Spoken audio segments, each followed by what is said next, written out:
자, 오늘 우리 말씀 함께 읽겠습니다.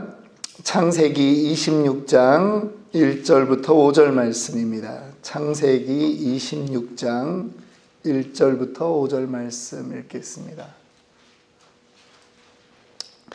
네, 우리는 지금 사명 찾기 프로젝트라고 하는 비전 찾기 프로젝트를 진행하고 있습니다. 오늘 8번째 시간입니다. 오늘 제목은 머뭄의 사명자 이삭이라고 하는 제목으로 말씀을 전합니다. 아브라함의 사명은 믿음의 조상이 되는 것입니다. 중단되었던 그의 아버지 데라의 사명을 이어받는 것이죠. 하나님의 은혜입니다. 그러나 사명을 이루는 데는 여러분 공짜가 없습니다. 눈물이 있어야 하고 아픔이 있어야 하는 것입니다. 세상에서 성공하려고 할지라도 노력해야 되고 눈물을 흘리며 어려움을 이겨내야 하는 것이 이 땅의 원칙이라고 하는 것입니다. 고난이 있을 수 있습니다. 쉬운 일은 하나도 없습니다. 돈 버는 사람들이 늘 하는 말입니다. 남의 돈 먹기가 그렇게 쉬운 줄 아냐? 그렇게 말합니다. 예, 다 어렵습니다. 그런데 믿음의 가문에 또 믿음의 사명을 이루기 위한 것 역시도 사실은 쉽지 않다라고 하는 것입니다. 아브라함에게는 어떠한 사명이 있었습니까? 믿음의 조상이 되어야 하는데 그 믿음의 조상이 되는 그 사명을 이루기 위해서 아브라함에게는 보내야 하고 떠나야 하는 그러한 시간들이 있었습니다. 어제는 5가지 아브라함이 떠나야 하고 보내야 하는 것들이 무엇인가 살펴보았습니다. 쉽지 않았을 것입니다. 그런데 아브라함이 맨 마지막 모리아산에서 자기의 아들 이삭까지 하나님께 바칠 때 아브라함 머릿속에 남은 것은 무엇이다? 하나님 한 분 남았다라고 하는 것입니다. 아브라함에게 하나님이 전부가 되는 내가 의지해야 될 유일한 존재 그렇게 되었을 때 하나님이 기뻐 받으시는 것입니다. 너를 통해서 이제 이 이삭을 통해서 이 땅에 믿음의 조상 그 사명이 이루어지겠구나라고 하는 것입니다. 눈에 보이는 아브라함이 얻은 것이 하나 있습니다. 그것은 아들 하나 얻었습니다. 이스마엘도 떠나보냈고요. 약속의 아들 하나 지금 남았습니다. 보잘것없는 것 같습니다. 그런데 아닙니다. 이제 시작입니다. 이제 하나님이 일하기 시작하는 것이 된다라고 하는 것입니다. 얼마 전에 예전에 유튜브를 본 적이 있습니다. 이 대나무가 자라나는데요. 그 대나무 수종이 그런 건지 한 5년을 땅 속에서 그냥 요게 대나무구나 하는 요 정도만 있는 거지 전혀 자라질 않는 것입니다. 근데 어느 날 그 시간이 딱 지나고 났더니 대나무가 이 죽순이 쭉쭉 올라오면서 자라는데요. 그냥 순식간에 몇 주 만에 몇 메타짜리 대나무로 자라나는 것을 유튜브로 본 적이 있습니다. 그 5년의 시간이 이 대나무는 어디로 뿌리를 내렸습니까? 안 자라고 있는 게 아니라는 거죠. 땅속으로 뿌리를 내리고 있습니다. 위로 올라갈 수 있는 준비를 했던 것이죠. 속으로 확장되고 속으로 채워져서 그 다음부터 올라가게 되는 것입니다. 그러면 이제 오늘 우리가 이삭에 대한 사명을 살펴보려고 합니다. 이삭의 사명은 무엇일까요? 아버지의 뒤를 이어서 믿음의 조상, 믿음의 가문을 이루어야 되니까 당연히 자식을 많이 낳아야 되는 것이 이 이삭의 사명일 것입니다. 그런데 성경에서 오늘 구체적으로 말하고 있는 것이 있습니다. 그것은 이 가나안 땅을 떠나지 말고 머물러 살아야 된다라고 하는 것입니다. 아브라함에게는 떠나고 보내고 내려놓는 것이 사명이었다면 오늘 이삭에게는 같은 사명을 이루기 위한 것이지만 그 자리를 지키고 남아 있어야 된다라고 하는 것이 사명이 될 수 있다라고 하는 것입니다. 오늘 이 사명은 사실 어려운 것이었습니다. 왜 이것이 그 자리에 남아있는 것이 왜 어려운 것이었을까요? 1절 말씀 봅니다. 아브라함 때에 첫 흉년이 들었더니 그 땅에 또 흉년이 들매 이삭이 그랄로 가서 블레셋 왕 아비멜렉에게 이르렀더니, 아버지 아브라함이 가나안에 처음 들어왔을 때 흉년이 들었습니다. 그래서 어쩔 수 없이 떠나야 되겠다. 그런데 아브라함과 이 이삭이 차이가 있습니다. 아브라함은 하나님한테 묻지도 않고 그냥 떠나버린 것입니다. 그런데 그때는 하나님이 또 나타나는 사인도 안 주셨는데, 이 한 대를 넘어갔더니 하나님이 그의 걸음을 막으시는 것입니다. 지금 이 블레셋이라고 하는 곳은 어디냐 하면, 이 블레셋 땅만 넘어가면 이집트인 것입니다. 애굽입니다. 그런데 이 상황에서 하나님이 나타나서 그의 길을 알려주는 것이죠. 여러분, 사명을 이루려고 하는데 왜 기근을 만날까요? 이것이 인생이라고 하는 것입니다. 우리 신자들은요, 이거를 가지고 어려워하거나 고통을 당하면 안 되는 것입니다. 예를 들면 이런 것이죠. 집도 사고 이제 먹고 살만 했더니 함께 고생했던 아내가 덜컥 암이 걸리는 그러한 드라마를 본 적이 있을 것입니다. 인생이 그렇다는 것입니다. 남편이요, 회사에서 잘 나갑니다. 승진도 하고 아주 잘 됐습니다. 그랬더니 아들놈이 꼭 오토바이를 탄다는 거죠. 여기서 오토바이를 탄다는 건 사고를 저지르고 돌아다닌다는 얘기를 하는 것입니다. 어느 집에나 이런 일이 있을 수 있다라고 하는 것입니다. 그러나 믿음이 없는 사람은 그걸 가지고 원망하고 나에게 왜 이런 일이 생겼는가 그렇게 보겠지만, 우리 믿음의 사람들은 죄가 있다면 회개를 하고, 또 다른 문제가 있다면 우리는 이 환난을 통해서 성숙으로, 환난을 성숙으로 그렇게 승화시키는 것입니다. 말씀에도 있지 않습니까? 환난은 인내를 낳고 인내는 연단을 낳는다라고 하는 것입니다. 우리는요, 문제를 피해 다니는 사람이 아닌 것입니다. 우리는 문제 없는 곳을 다니는 사람이 아니라 문제 가운데서 하나님을 붙들고 형통으로 바꾸는 것이 믿음의 사람의 역할이라고 하는 것입니다. 그런데 이 이삭에게 가뭄에 대해서는요, 대책이 없습니다. 비가 안 내리는데 무엇을 할 수 있겠습니까? 그가 생각했던 유일한 대안은 애굽이었습니다. 애굽으로 가야 살겠다. 애굽은 왜 그렇습니까? 애굽은 나일강이 흐르잖아요. 그러니까 늘 강이 흐르니까 거기는 그냥 늘 풍년인 거예요. 세계의 곡창지대가 되는 것입니다. 좋은 곳입니다. 편안한 곳입니다.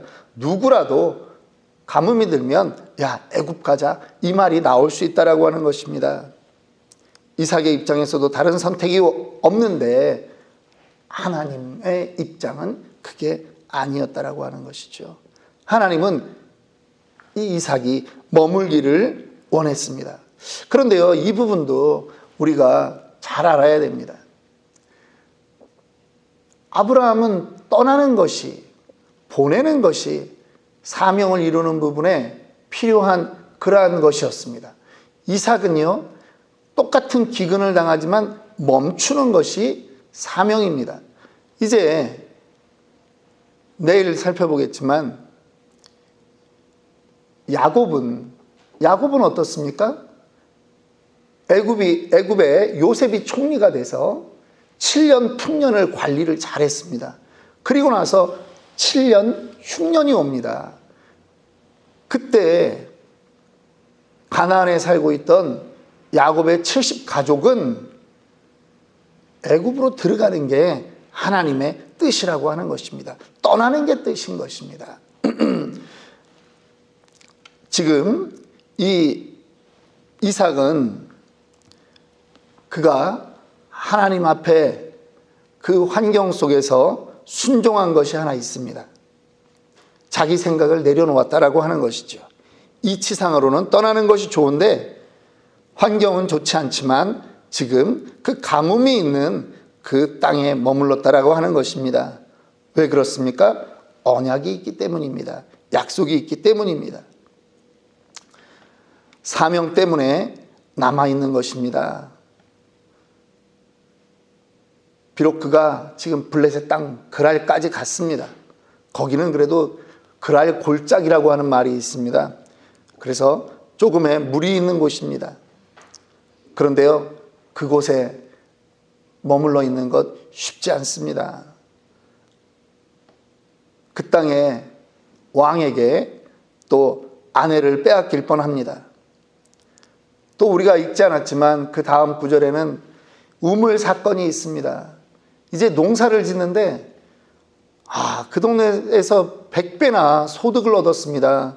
그랬더니 그 블레셋 사람들이 와서 그 우물들을 전부 다 메꿔버리는 것입니다. 참 고약한 사람들입니다. 그냥 뺏어서 자기네가 그 우물물을 먹겠다는 것이 아닙니다. 자기네도 안 먹고 너도 못 먹게 하겠다라고 하는 것입니다. 그러한 일들을 겪습니다. 어려움을 겪습니다. 그런데 이삭이 하나님의 음성에 순종해서 견디고 있다라고 하는 것입니다. 여러분, 우리가 무엇인가를 견디고 있어야 될 때 우리는 그저 시간을 보내면 된다 이것이 아닙니다. 사명을 생각하며 있는 것입니다.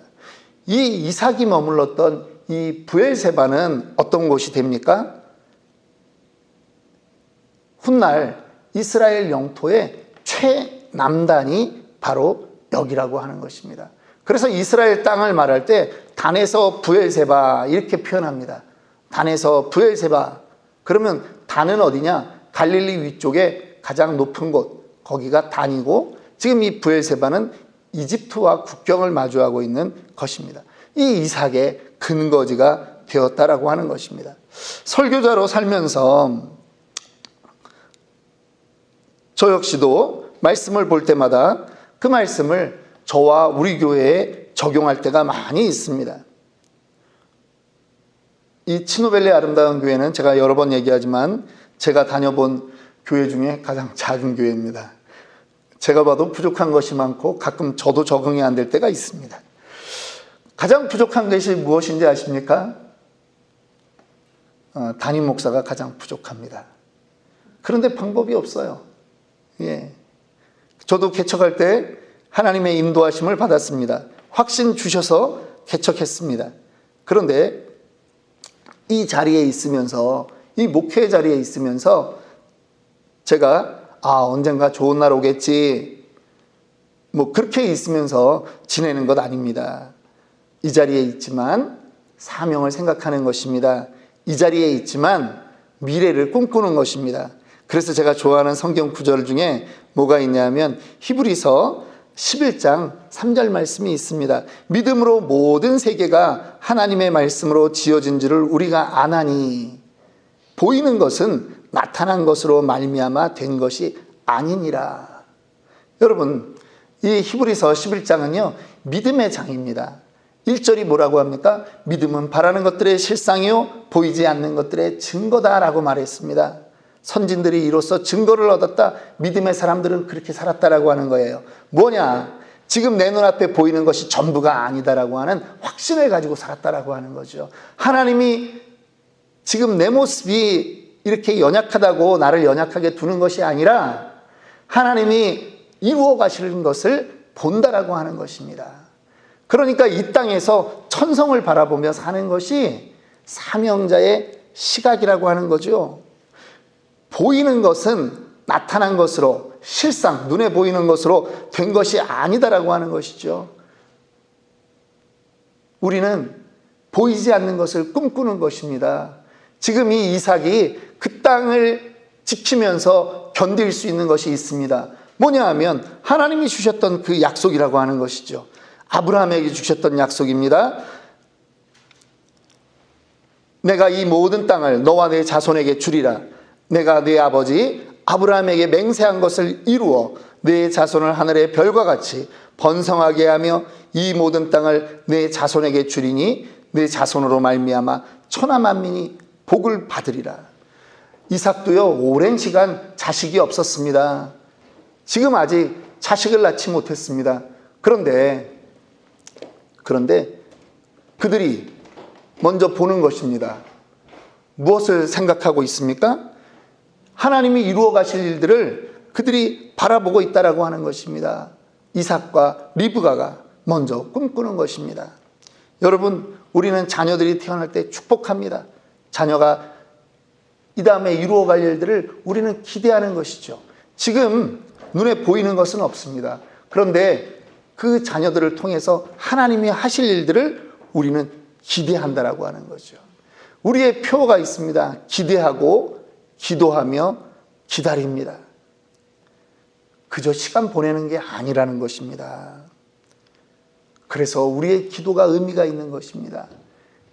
마태복음 18장 18절은 뭐라고 말씀합니까? 진실로 너희에게 이르노니 무엇이든지 너희가 땅에서 매면 하늘에서도 매일 것이요 무엇이든지 땅에서 풀면 하늘에서도 풀리리라. 오늘 우리가 하는 이 기도는요, 지금 보이는 이 영역이 아니라 보이지 않는 하늘에서 지금 우리의 기도가 하나님이 카운트하시는 바 된다라고 하는 것입니다. 오늘 이 자리가 우리에게 불편할 수 있습니다. 오늘 이 자리가 우리에게 힘들 수 있습니다. 그런데 이 자리에 기도를 심는 것입니다. 이삭과 같이 머물러 있는 것입니다. 이곳에서 하나님을 만나는 것입니다. 꿈을 꾸는 것입니다. 이곳에서 기도하는데 하늘에서 반응한다라고 하는 것이죠. 여러분, 성경은 이 땅을 보이는 것을 그림자와 같다라고 말합니다. 여러분, 지금 제가 여기 서 있습니다. 제 그림자를 저쪽 끝으로 옮기려면 어떻게 해야 됩니까? 조명을 좀 바꾸면 제 그림자가 저쪽으로 옮겨가나요? 그거는요, 그림자 방향만 옮겨가는 거예요. 그림자가 안 옮겨져요. 뭐를 옮깁니까? 제가 저쪽으로 가야, 제 몸이 저쪽으로 가야 그림자가 진정으로 옮겨지는 거예요. 뭡니까? 이 땅은 그림자예요. 실체는 어디에 있어요? 하늘에 있는 거예요. 하나님에게 간구해야 되는 것입니다. 하나님이 역사하도록 우리는 하나님께 고백하고 하나님께 늘 간구하는 것입니다. 매일 새벽에 나와서 기도합니다. 반복되는 기도가 많죠. 저도 그렇습니다. 기도의 패턴이 똑같습니다. 그런데 여러분, 그 기도를 하나님이 들으시는 거예요. 우리는 이 땅에서 기도하지만 일을 하시는 하나님은 하늘에서 들으시고 행하신다라고 하는 것입니다. 믿으십니까? 이 땅에 보이는 거에 우리의 눈을 빼앗기고 실망하고 좌절할 것이 아니라고 하는 것입니다. 지금 우리는 마치 그 대나무가 5년 동안 아무 열매 없이 자라지도 않고 이게 대나무인지 풀인지 구별도 안 되는 것처럼 그렇게 있는 그 모습이라고 하는 것입니다. 그러나 하나님이 일하고 계시다라고 하는 것이죠. 우리가 보내는 이 시간은 그냥 시간, 흐름에 우리를 내맡긴 것이 아닙니다. 하나님이 일하시는 것입니다. 우리의 사명, 그것을 이루기 위해서 고난의 자리지만, 연약한 자리지만 그 자리를 지켜야 되는 것입니다. 오늘 저와 여러분들이 이 사명 찾기, 비전 찾기, 이 시간들을 지나가며 나의 것을, 나의 사명, 하나님이 나에게 맡기신 것이 무엇인가, 내 자녀에게 맡긴 사명은 무엇인가, 이것을 고민하기 원합니다. 저 역시 매일 말씀을 준비하고 또 말씀을 전하고, 저도 제 설교를 여러분 2번 이상 듣습니다. 뭐 잘해서 듣는 게 아닙니다. 제가 그 말씀을 다시 한번 복기하는 겁니다. 생각하는 것입니다. 그러면서 꿈을 꿉니다. 이사야 43장 18절로 20절의 말씀에 하나님이 말씀하시잖아요. 보라, 내가 새 일을 행하리니 이제 나타낼 것이라. 너희가 그것을 알지 못하겠느냐? 내가 반드시 광야의 길을, 사막에 강을 내리니 장차 들짐승 곧 승냥이와 타조도 나를 존경할 것은 내가 광야의 물을 사막에 강들을 내어 내 백성 내가 택한 자에게 마시게 할 것입니다. 믿으십니까? 하나님이 일하시겠다라고 하신 것입니다. 그분을 부르십시오. 그분을 의지하십시오. 사명의 시작, 힘든 자리지만 지키고 그분을 의지하는 것입니다. 약속은 누가 했습니까? 우리가 하지 않았습니다. 하나님이 하셨기 때문에 하나님에게 방법이 있습니다. 우리는 묵묵히 그 약속에 순종하며 내 자녀도 하나님께 올려드리고 나의 계획도 하나님께 올려드리고 대신 나는 여기서 기도하지만 하늘에서 하나님이 일하시고 실체로 역사하실 것을 우리는 믿는 것입니다. 그러한 믿음이 저와 여러분들에게 임하기를 주님의 이름으로 축원합니다. 이 시간 우리 함께 기도하겠습니다. 오늘 목요일입니다. 목요일 날은 여러분 목회자를 위해서 기도하는 날입니다. 부족한 목회자 또 사역자들입니다. 하나님께서 우리에게 지혜 주시고 또 믿음 주셔서 또 이 일들을 잘 감당할 수 있도록 또 맡은 부서마다 우리 사역자들을 통해서 그곳에 정말 비전이 싹 터나갈 것을 우리는 기대하는 것입니다. 그래서 오늘 목요일 날 목회자들을 위해서 기도해 주시고요. 우리 이 일들이 이루어지는데 여러분 우리에게도 간절함이 필요합니다.